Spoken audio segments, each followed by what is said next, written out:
The Trumpet Daily is presented by Stephen Fleury. The program analyzes world news and history from a distinct perspective and compares current events to prophecies found in the Bible. The program also offers free educational publications, including the Trumpet News Magazine and books and booklets. The Trumpet Daily is produced at the Philadelphia Church of God's home campus in Edmond, Oklahoma, and its sister campus in Edstone, England. More information is available at thetrumpet.com.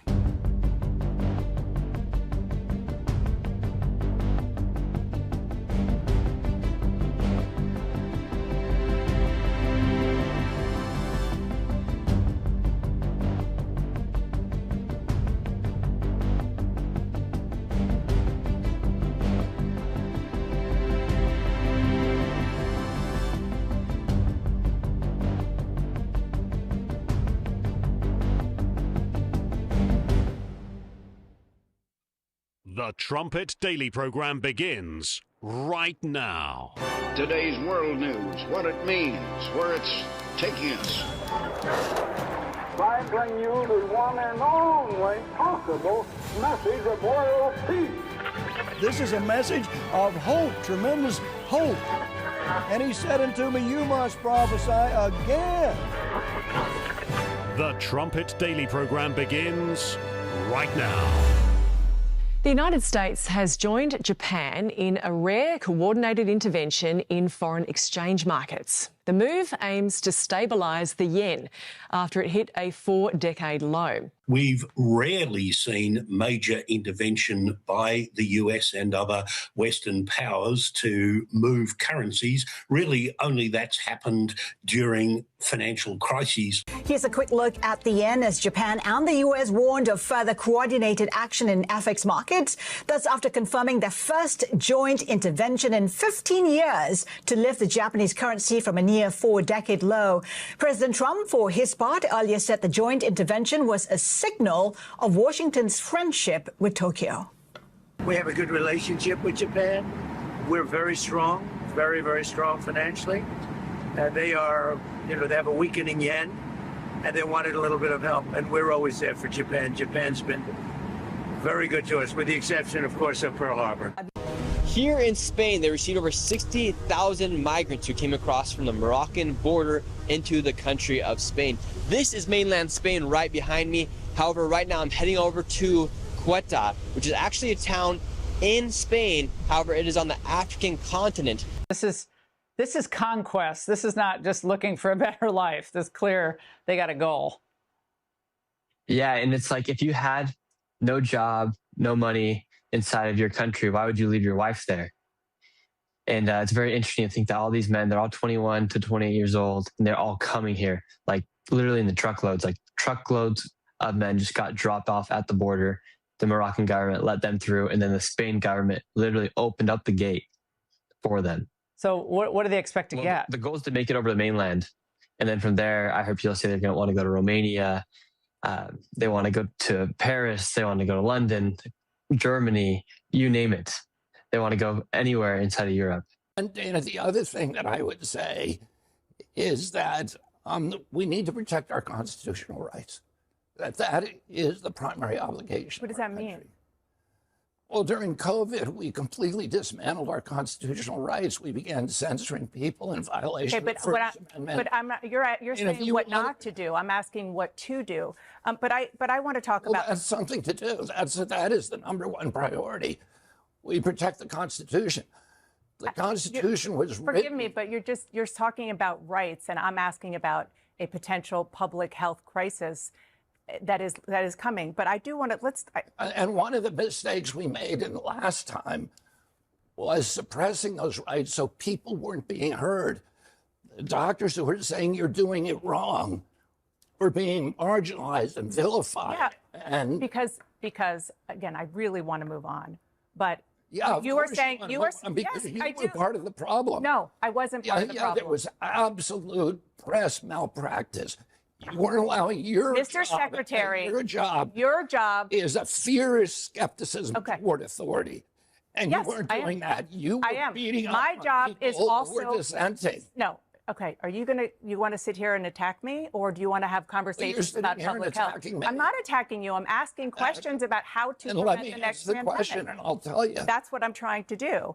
But I also don't want to use this interview to allow you to say things that aren't entirely true. The Chinese government sought to identify U.S. journalists who had reported negatively on the U.S. president and pay them large sums of money to write more negative articles about him, as many as they could, and they didn't care what they said. The Chinese government wanted U.S. president to lose the next election, and the reason they wanted me to lose is because they knew I was wise to them. Raw intelligence obtained by the FBI in 2020, yet buried by rogue bureaucrats, stated that China's activities even included an attempt to manufacture illegal ballots for Joe Biden. Documents show that during this period, dozens of significant CIA and NSA reports about China's election targeting were kept out of the presidential briefing. These were briefings I would get almost every day. Everything was kept out that was of importance. One email among intelligence analysts admitted that they had, quote, deliberately massaged the presidential daily briefing to withhold information regarding Chinese activities related to the election. Another official inside the FBI wrote that she was running, quote, a shadow government, unquote, to keep intelligence about China's election meddling from becoming known and to keep it away from the honorable press. A world on the brink. It's a familiar story with just a different chapter every day. You could put together a montage like that. Of course, some of that's from the weekend, and this speech here by President Trump was a couple weeks ago on election integrity.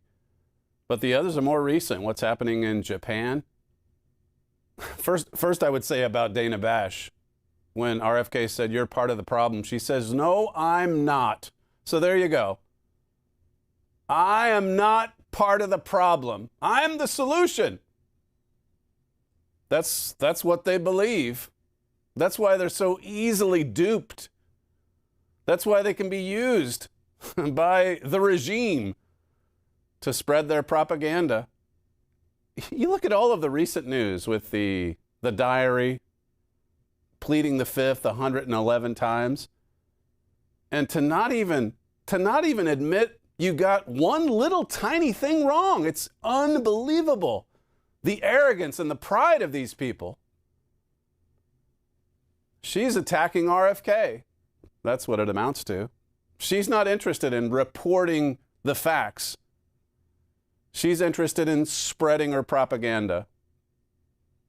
Then you look at this story with the United States, of all countries, $40 trillion in debt, and we're trying to prop up the Japanese yen. As I told the news gatherers this morning, it makes me think of, I'll get some quotes from it later, but the Trumpet back in 1998, in 1998, we tried to prop up the yen during the Asian financial crisis. And we had all of these strong warnings at the Trumpet, written by Tim Thompson, the late Tim Thompson, talking about what happens when the Japanese abandon U.S. treasuries because of their problems economically. He was warning of this almost 30 years ago. And you can hear all of the statements saying our economy's great, everything. All of this is a sign that the relationship between the U.S. and Japan is just spot on. It's terrific. China, not so much. They did try to rig our election. But Japan, except for that little Pearl Harbor thing, Japan is one of our allies, a strong ally. Japan was about to dump U.S. treasuries. And so here comes the United States, just eager to prop up Japan with money we don't have. You know, all of those articles back in the 90s that Tim Thompson wrote, he was calling out the U.S. for having a federal deficit, a federal debt of $5.5 trillion. Today, it's $40 trillion. You're listening to Stephen Flurry, and this is the Trumpet Daily. We appreciate you joining us on today's show. You can get to the live video stream of this program at thetrumpet.com or the Rumble channel or the YouTube channel. And you can also get the podcast through your favorite platform that's out there. It's available all over the place to listen to live or after the fact on demand. If you'd like to email the show with some feedback, we haven't read feedback in a while, but one of these days we'll squeeze it in. td@thetrumpet.com. So to start with, the U.S., of all nations, propping up the Japanese currency. Richard Palmer talked in the morning brief about playing Monopoly with his sister when he was young, and how that both of them hated to lose, and if any of them got on the verge of bankruptcy, they would plead with the other, please have mercy on me, let me borrow some money. That's what we're seeing play out. On a world scale, this is not Monopoly. Well, in some ways it is, because the U.S. is certainly operating with fake money. But the world economy, it's teetering on the brink. That's what this amounts to. You can look at some of those articles of old. It says here, something like, this is Richard Palmer, Japan has been losing badly, and it's threatening to bring down the U.S. This is an example of the chaotic mess the global economy has become and how easily it could collapse. He says the wheels are beginning to come off here. Japan had an option. It likes a lower valued currency, but there is a point where it gets too low. And then that presents problems for Japan and other nations like the U.S. So they were considering selling off a mountain of U.S. Treasury debts, or bonds, I should say. And the U.S. can't have that, because if the market gets flooded, then the price plummets. People aren't going to come to the U.S. to buy the treasuries. They're not going to see the U.S. as the global reserve currency like they used to. Here again, 98, it was 5.5 trillion, the federal debt. Today, it's 40 trillion. It's nearly 8 times more. How do you even wrap your mind around these kinds of figures? You can't. You can't. All you can do is just try to prop it up with more fake money, more monopoly money, and hope for the best. And then to hear all of these experts, it's just like Fauci, it's the same problem. To hear all these experts say, it's never been better, whether it's Scott Bessent or President Trump himself, whoever it is, our economy's roaring, it's on fire. And you know what? The media, especially the conservative media, he's probably going to get a little more criticism from the liberal media. But the media totally agrees. This is wonderful. We have such a close relationship with our ally in Japan. Forget about Pearl Harbor. That's just a little glitch on the radar screen. It's kind of like arming Germany. Yeah, we'll come into your home country and help you build a U.S.-style arsenal, a new war machine, because you're our ally. We've never been closer. You know where this is headed. Mr. Palmer says, so, given what Japan was considering, America's Federal Reserve stepped in to join the Bank of Japan in trying to stop the collapse. It's the first time these two have worked together to prop up the yen since the Asian currency crisis in 1998, right around the time when all of those articles were coming out in the Trumpet by Tim Thompson. Epoch Times gives that history, talking about the 40-year low and so on. And then it says a series of headwinds, interest rates, the war in Iran, fiscal policy, inflation, prompted the United States and Japan to conduct the first joint yen buying operation since the Asian financial crisis in 1998. Treasury Secretary Scott Bessent. He tweeted, "The Trump administration delivers for America's trusted partners. Economic security is national security, and the U.S.-Japan alliance is built on both." That's all we see in this world is security, peace, strength, prosperity. The U.S. is hot. The U.S. is going into its golden age.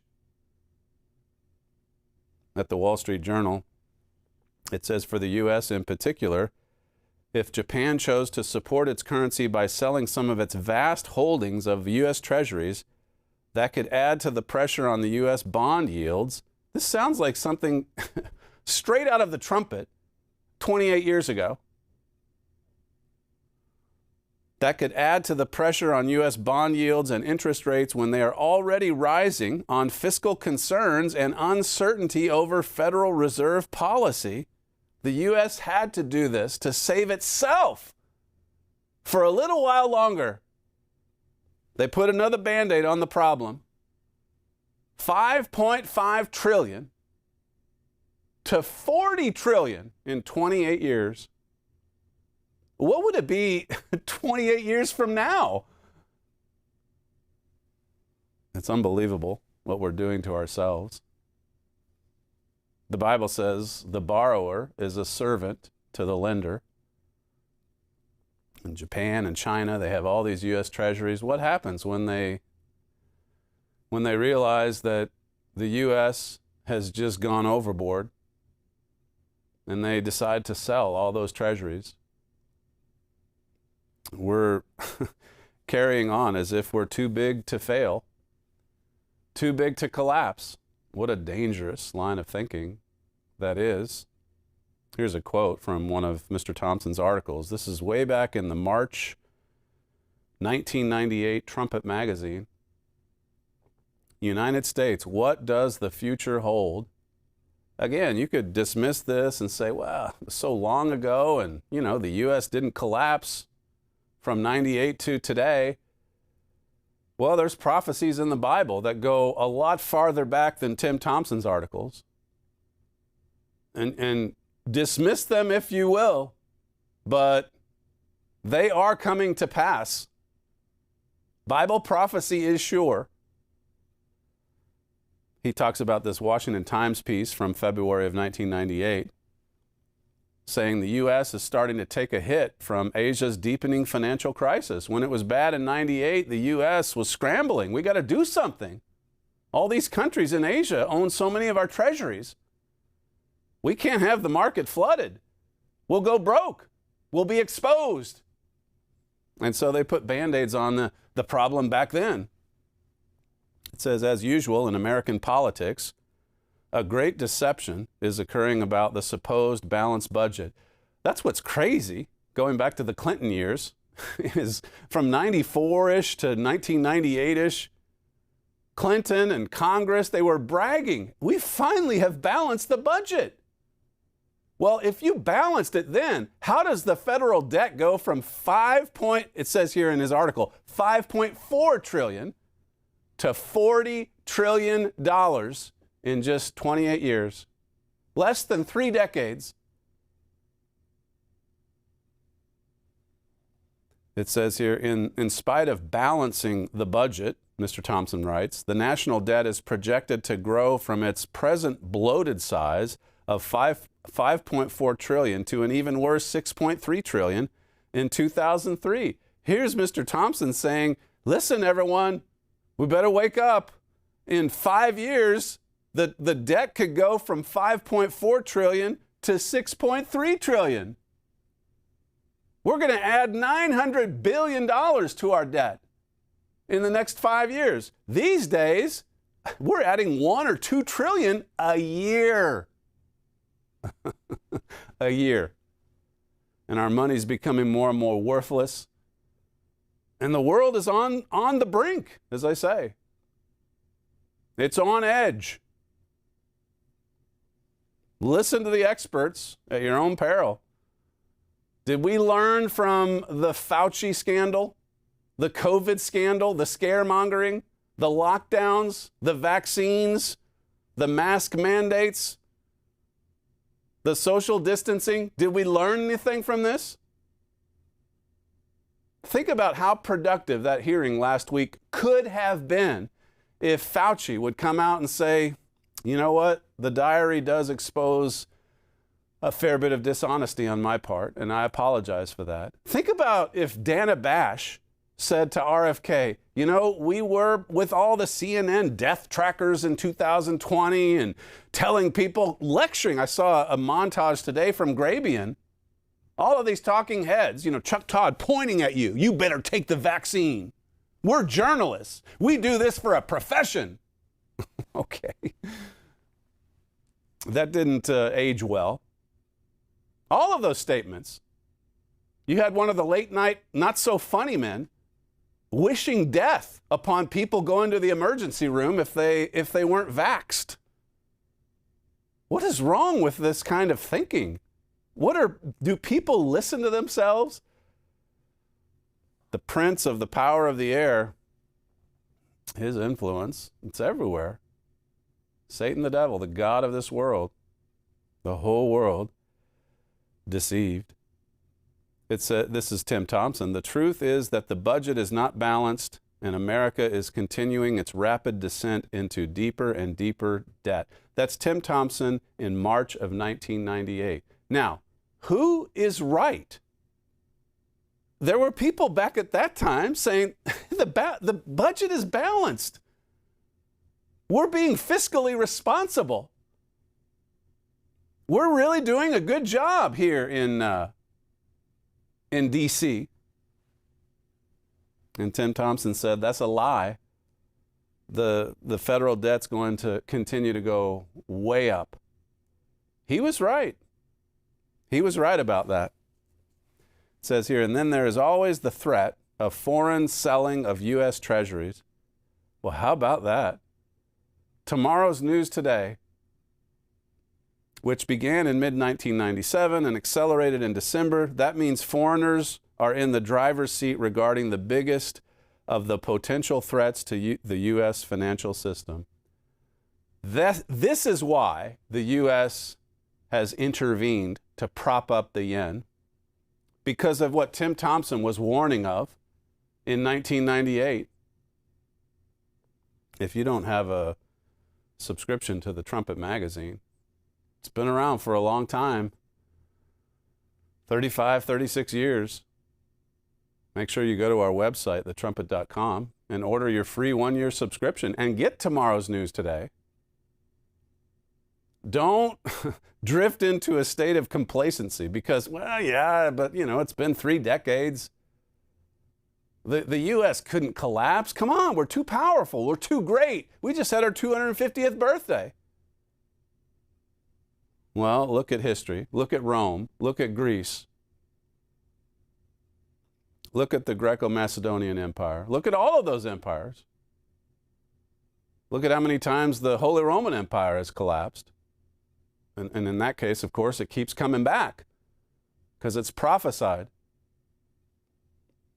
In November 1998, Tim Thompson said, American Treasury bonds are backed by the full faith and credit of the U.S. government. Whenever there's economic turmoil in the world, many investors make a flight to quality by investing in America's bond market. But see, all it takes is foreign nations to lose confidence or to sense that the U.S. is about to collapse. And so then they get whatever money's left. It's every man for himself. He said the U.S. owed the rest of the world $1.3 trillion at the end of 97, over and above its national debt of $5.5 trillion. I didn't have time to look into the figures today. But here we are 28 years later. We know the federal debt's way off, just off the charts, $40 trillion. But listen to this. And again, think tomorrow's news today. Foreign capital flight is on the horizon for America, yet Americans, in all of their haughtiness, refuse to see it coming. America is going to be blindsided and totally shocked when she's rejected by the investors of the world. In fact, foreign capital flight is one of the primary mechanisms whereby America will be abandoned by her former lovers.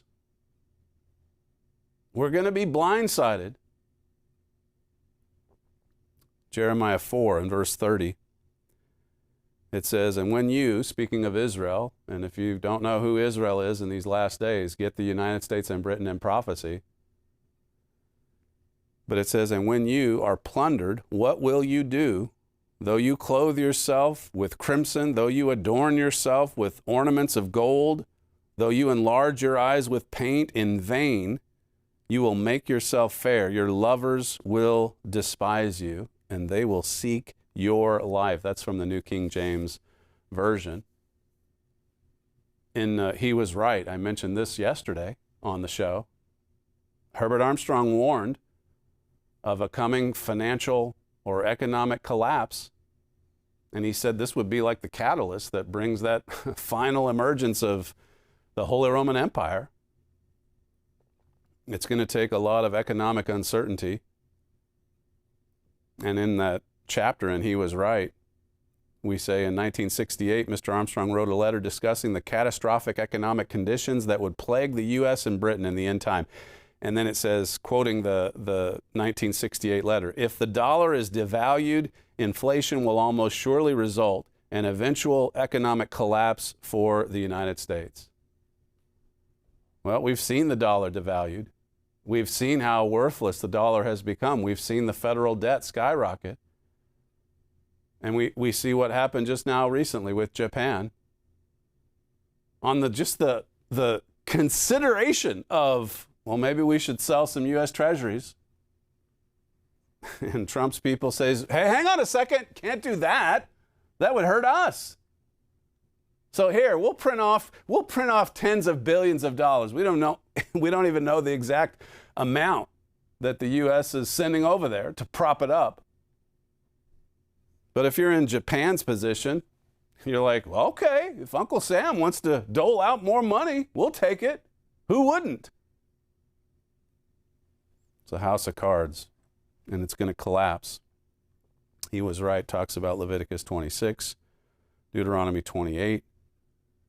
And then quoting Mr. Armstrong, it says, those of you who truly believe the prophecies of your Bible know such economic collapse is prophesied to happen. We have shown how God prophesied a virtual trade war will get underway against the U.S. and Britain, and how our national economies will falter and then collapse.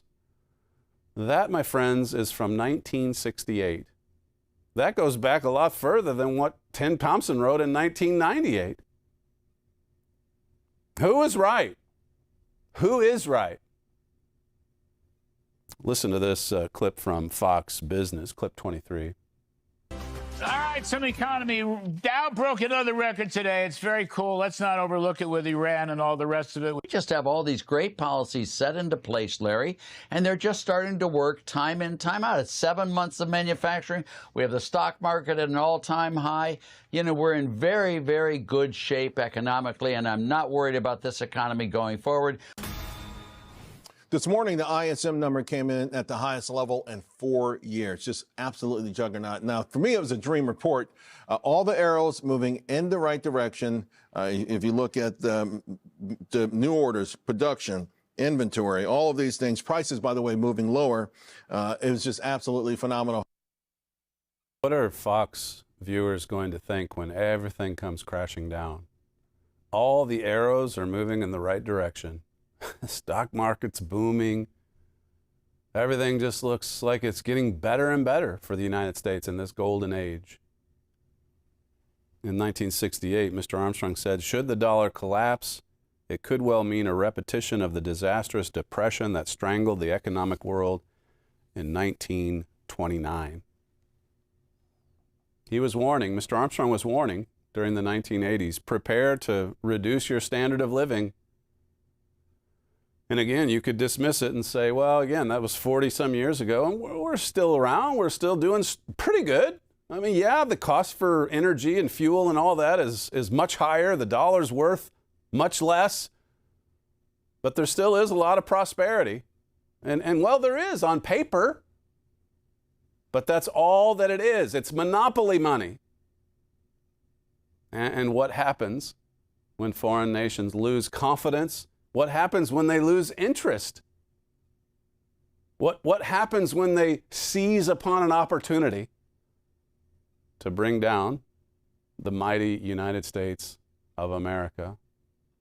When it happens, if you were following Mr. Armstrong or reading the Trumpet in the 1990s or listening to this program today, you'll know, you'll be ready for it. You will be prepared. An update on Ceuta. Nick Shirley, he was on the Fox shows, I think Laura Ingraham last night, talking about his experience.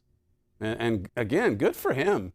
He's the one, I believe, that was walking the streets of Minneapolis, exposing all these fake businesses that were getting billions and billions of dollars, monopoly money, from Washington, D.C., from Uncle Sam. When was that, a year ago? And now he takes off to Spain, Ceuta, Morocco. And he comes back and he tells about his experience. Listen to this from, I think it's in his interview with Laura Ingraham, clip 18. Do you think it was coordinated to let them all come in that day? It's coordinated because I cannot imagine a country like Morocco, which is investing heavily in cybersecurity, in military, how these people can get out of control in this country. It's unbelievable. Nobody can believe this is not coordinated. ¿Cuántos años tiene? 23. Me llamo Hamza. ¿Cuántos años? 21. Pregúntales si estaba organizado desde Marruecos o por redes sociales. لا ما قالوا الناس في تيك توك كلهم مغرب وما اللي يقولون المخزن The police in Morocco, they told them to come. The Moroccan government let him in. Truckloads of young military-aged men between 21 and 28. I think the interview with Laura Ingraham is later in my notes. But there he is on location. Was this coordinated? Absolutely it was. It's an attack. It's an invasion. You heard that bit in the cold open. This is from Deutsche Welle. Between 50 and 60,000 migrants breached the border with Morocco. Nearly all of them had walked back to the Moroccan side of the border by Sunday. Well, according to Nick Shirley, that's not true. Yeah, they came in, but, they went back. It's not a problem. A few dozen people got killed. That's, it's just a little skirmish. Mostly peaceful. We've heard that before. And Shirley goes over there and he has to run for his life at one point. Here again, the viewers of these media outlets, what a shock it's going to be for them when they wake up to reality. Because you can't get the truth from CNN. You can't get they're not sending people on location. They don't have the budget for it because they don't have any viewers for the most part. And those that do watch it, they're just duped. Pretty much independent journalism is the only place you're going to find something worthwhile. Listen again. This is from the Laura Ingraham interview, clip 2. They led us to believe that 50,000 people were returned to Morocco. That is not what you're seeing. No, I mean, there were thousands of people up in the mountains. Like everywhere you look when you're driving around the town, you'd look up in the hill and there'd be somebody crawling out of the mountain. Like, who knows how many people are still there? Who's right? Deutsche Welle or this kid? He's just up there seeing the thousands, roaming the mountains and the roadways and so on. And listen, if the town is only, if its population is just 70,000 people, even if most of them went back but 10,000 didn't, you do the math. How does a town of 70,000 absorb 10,000 young men, young Muslims, 21 to 28 years of age, most of them, not bringing their families, no wives, no children, just roaming the mountains in Spain? This is like the back door to Europe. This is huge. Just like the propping up of the yen. We can't just listen to what some guy says, even if it's a high official in the administration. Yeah, everything's great. It just shows how strong our relationship is. Our economy's never been better. Douglas Murray at the Free Press. It says, the situation is, of course, unsustainable. Like many other European countries, Spain has a national debt that exceeds its annual gross domestic product. Spain's in debt. European nations are in debt. Britain just being buried in debt. The U.S. buried in debt. Even Japan having to be bailed out, basically. Are these signs of a healthy economy in the world? And then you have all of this unrestricted immigration. Coordinated. Why would it be coordinated? Who's behind it? You would think there'd be more in the mainstream media that would be curious enough, like Nick Shirley, to say, you know what, I'm going to go there. I'm going to see what's happening. I'm going to give some on or field reporting. It used to be, when I was a boy, I remember this all the time. It's not like it never happens today, but you had so many reports on location. And again, that doesn't just eliminate bias entirely. Those that are on location in the Middle East are always anti-Israel. And you'll notice they're reporting their anti-Israelism from Jerusalem, not from Gaza City. But we'll let that go. But still, you saw the video footage of it last week. You would think the media outlets would be scrambling. We've got to get someone on the scene. This is huge. This city's being overrun with Muslim migrants. But don't worry. Deutsche Welle says, they came in and they all left. Everything's fine. What are you getting all worked up over this for? The migrants themselves will never be put back in taxes what they take out in welfare. The vast majority of those who arrived illegally in the past decade remain a net drain on the state. A state that's already buried in debt, like he says. And that is before you even begin to address the social and civilizational challenges that such movement brings. Listen again to this report from Nick Shirley, clip 19. Is this the first stop for most migrants to head up into the rest of Europe? Yes, this is the main door, the main gate. Amigo, gracias, muchas gracias. Ahora a Londres, ¿dónde vas? Marruecos. Europa. Para Europa. Europa, todo ¿Qué Europa. parte? Nosotros todo Europa. Hasta, te digo yo, hasta Rumanía. Where are you guys going now? Paris, Londres. Sí. Alemania, Bruxelles, Bélgica, Danemark, Holanda. I love you. And how old are you guys? 28. He's 28. 21. ¿Por qué mujeres no vinieron aquí? Good for that young man. He has a lot of courage. He's right there giving the facts. Facts are stubborn things. Where are you going? Belgium, Germany, UK, Paris, Italy. We're going to flood Europe. We're going to get on their social programs. We don't care if they're going into debt nationally. They're giving handouts to anyone that shows up. Why wouldn't we come? Are you fleeing persecution at home? Certainly not. We would have brought our families were that the case. A world on edge.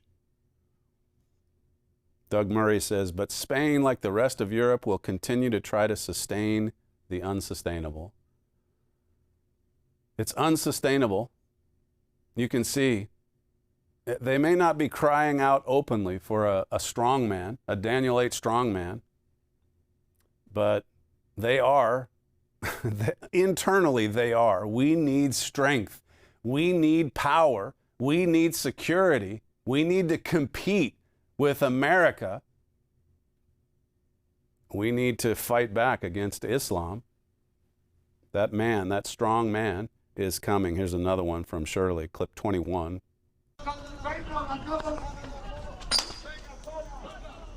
Now we got people throwing stuff at us. ¿Qué hizo? Look, he's got the rocks now. He's throwing rocks. Oh, they're throwing rocks.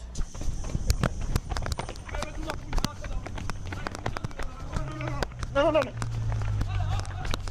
Look, now we're getting chased. He has a knife.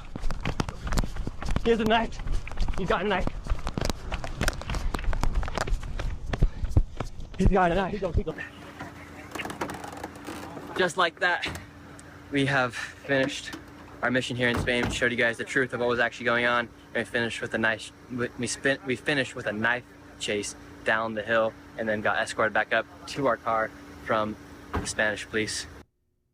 That's not what Deutsche Welle said. Deutsche Welle said they all went back to Morocco. There you go. One final one from Shirley in Ceuta, clip 20. Do you think if strong men don't stand up for countries in Europe and America, they'll eventually fall? Yes. If we don't wake up now, we will fall for sure. For sure. This is our moment. Wake up, Europe. Wake up. Europe, wake up. If we don't wake up, notice he said, if strong men don't stand up. Well, we're here to tell you that a strong man is about to stand up to this. And he's going to awaken Europe. You see how significant this story is when you view it through the lens of Bible prophecy, for sure. This is from 1954 by Mr. Armstrong. I think he had a couple of others on the byline. But it says here, Europe as a whole is almost rebuilt. Now its floundering nations are distrusting one another. They're all fearing Russia. They all want union.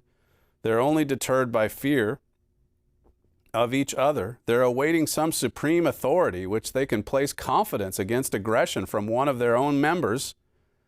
Germany inevitably would emerge as the leader of a united Europe.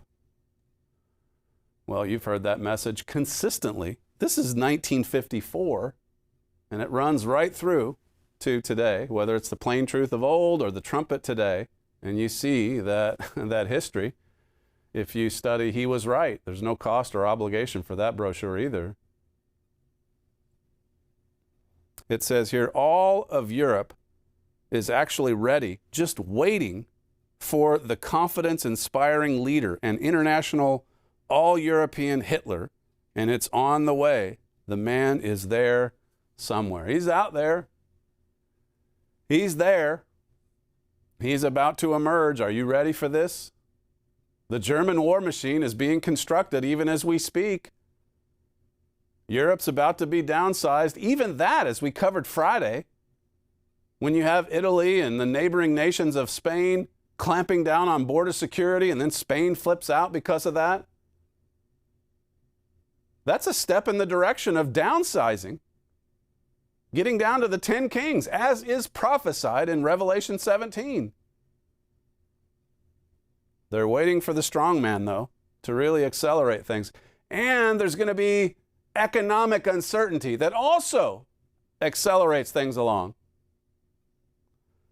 From 1953, Mr. Armstrong says, the nations of Europe, directly in the very shadow of the great Soviet menace, are disturbed, afraid, distrustful of America, fearfully anxious for a united Europe, yet too suspicious of one another to affect it unless or until a supreme authority shall appear, trusted by all, and with power and leadership to unite so many nations, possessing so many rival aspirations and conflicting interests. There's so much distrust. In Daniel 2, it's talked about in terms of being a mixture of iron and clay. Part iron, part clay. There's real strength, but there's also weakness. There's also uncertainty. There's also distrust. They need a confidence-inspiring leader to rally the troops, to rally the nations. And they're about to get it. It says here, the other nations of Europe will not trust Germany or a German leader. Still, in spite of this, it's probably that none but a German can provide the dynamic, inspired leadership to organize such a political military federation. That was written in 1953. What, just 8 years removed from World War II, and Mr. Armstrong says, yeah, the nations of Europe right now, they probably aren't going to trust Germany or a German leader, but look at where we are today. Now it's like, hey, Germany, step it up. We need you to take the lead. We need your military machine. We need your confidence-inspiring leader. We need you to rally the 10 nations. How quickly we forget history, the end of history, the end of truth, the end of humility, the end of leadership, at least of the kind the Bible describes. It's been taken away. The Bible also talks of that in Isaiah 3. Listen to this from Deutsche Welle on the migrant crisis in Europe. This is clip 11. This is a very touchy situation. It's very ugly at the moment, and it could get uglier as these meetings unfold this week. And I'm going to single out Italy. Rome suspended its open border Schengen agreement with Spain, and France has tightened its own border checks. How much damage has this done to freedom of movement in the EU, even as most of the migrants have already returned to Morocco? Yeah, Spain was outraged about that. And so you can see that goodwill between neighbors is certainly in short supply here. In terms of you know, the feeling, the solidarity between countries, I think there we're really seeing some damage. It's causing damage between relations, or it's causing relations between these European nations to be damaged. What's happening in Spain? This is just one little flashpoint. And here again, we want to be looking at these events with our eyes wide open, especially during a crisis. The American thinker, just coming back to that clip with CNN and RFK at the cold open, the dumb, arrogant liars who are also journalists. It ties in Fauci and the Fifth Amendment and just how much distrust there is. Fauci was worshipped in 2020, 2021. He still is. You saw in the cold open yesterday, I forget the MS Now guy, just raving about Fauci's credentials and all that he's accomplished. Not 1 ounce of remorse, contrition, humility, repentance. You're part of the problem. No, I'm not. No, I'm not. I'm not part of the problem. I'm the solution. I've got the answers. And then if you say, you know what, you're a radical activist Democrat in journalist clothing, she'd say the same thing. No, I'm not. You've only voted Democrat for the length of your entire career. No, I haven't. You know how they're going to respond. This Thinker article says fewer Americans than ever believe what the New York Times, CNN, NPR, or even the AP publishes as the objective record of current events. At the same time, however, alternative competing descriptions of current events are almost entirely ignored. That's what happened in 2020. You had some of these doctors that would come forward saying, no, masks and lockdowns are not the solution. And Dana Bash would blot them out. Some of their careers were ruined. There was no room for alternate voices or those that had a different opinion about what was going down. These people are just trapped in their bubble of Washington cocktail parties and their radical leftist liberal friends.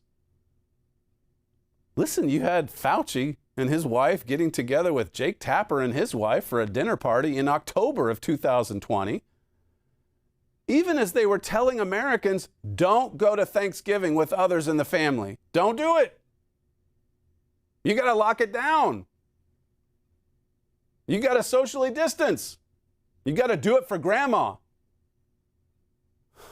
I'll never forget that footage of Fauci when he's on the camera and they're interviewing him. He's got the mask on and so on.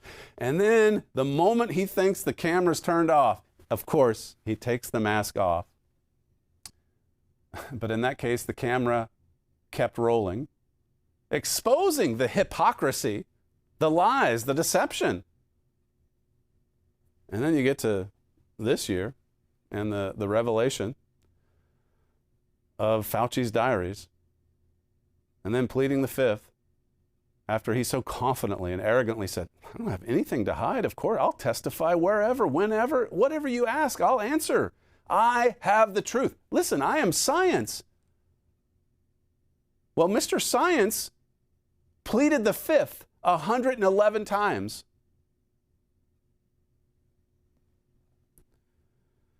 It says here, no matter how compelling or factually sourced a story might be, it is largely disregarded until mainstream corporate news institutions are willing to recognize its validity.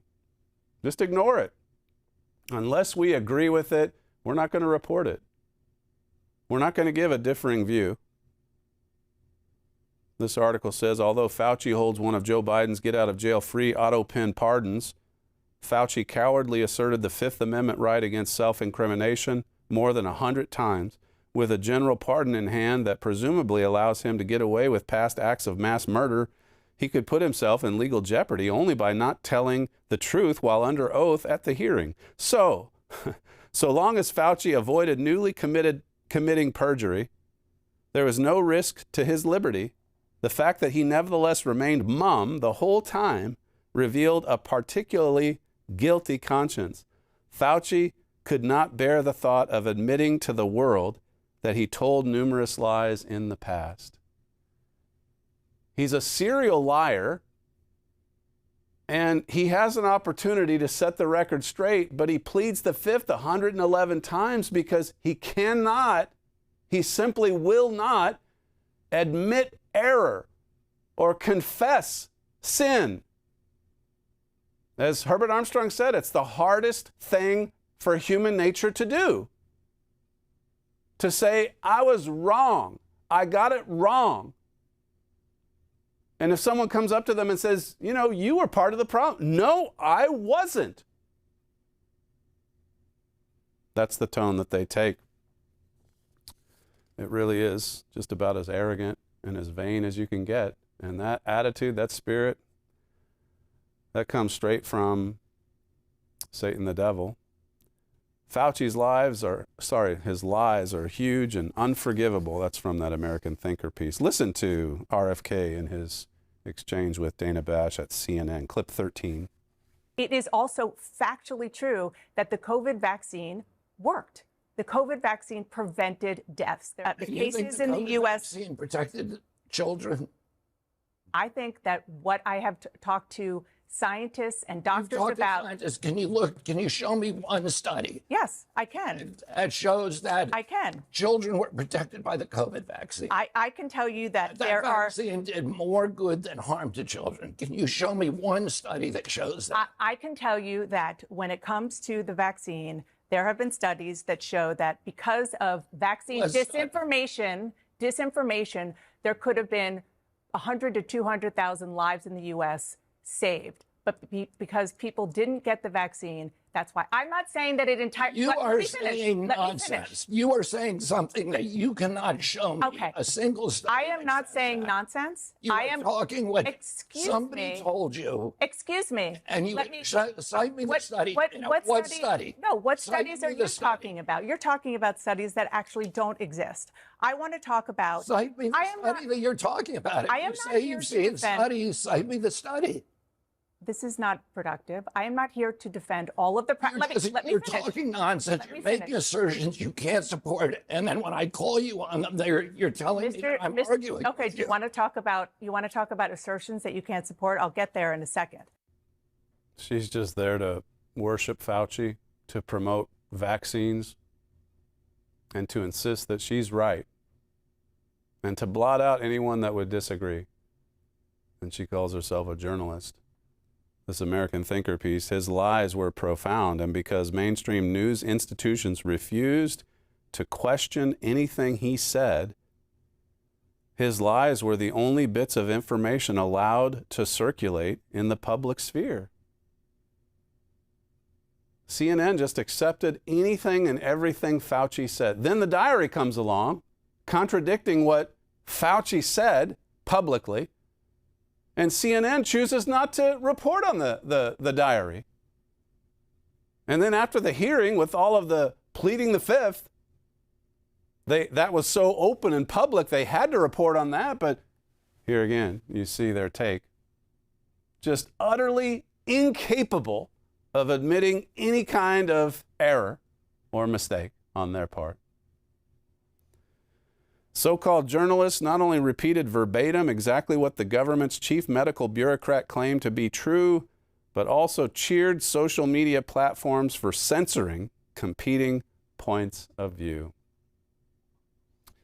I wish we could keep going. We've got more where that came from, but hopefully you saw bits of the interview between RFK and Bash on Sunday. And if I have time, maybe we can come back to this American Thinker piece. A really excellent take on the media being the problem, an enemy of the people, as President Trump has often said. That's all we have time for on today's show, the fastest moving hour in broadcasting. You're listening to Stephen Flurry, and this is the Trumpet Daily. Thanks for joining us today, and we'll see you tomorrow.